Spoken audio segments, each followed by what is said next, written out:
मंदिर बनेगा, ये हिरौली की धरती का सौभाग्य है।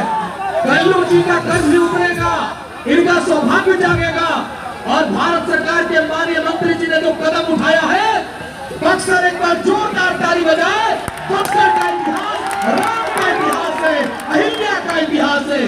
कल्लू जी आज गीत को गाएंगे ही, लेकिन आज इनके गांव का सौभाग्य है कि माटी का लड़का आपके मिजाज को हासिल करने आया है। ये गीत गाने नहीं, आपका पैर छूने आया है, आपका आशीर्वाद लेने आया है। इसलिए बड़ी मोहब्बत के साथ, बड़ी शान के साथ आप दिल से आशीर्वाद दीजिए। कार्यक्रम अपने मिजाज से चलेगा, राममय होगा। बक्सर पूरे देश और दुनिया में लोग देख रहे हैं, लाइव हो रहा है। आपका संस्कार राम का संस्कार है, आपका प्यार ये जो है ना दादा पोते का मिलन है। ये इतना सुखद मिलन है कि इन्होंने गले लगाया है। ये वो लोग हैं साहब जिन्होंने बड़े अच्छे तरीके से अपने आप को स्थापित किया है। मैं चाहता हूँ माननीय मंत्री जी, कल्लू जी का इससे अच्छा कोई फोटो नहीं होगा। राम न्यास कर्मभूमि का ये सिद्धस्त के हिल्या उद्धार का है।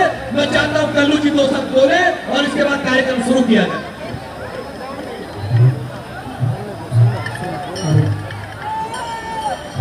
प्रेम से श्री राम।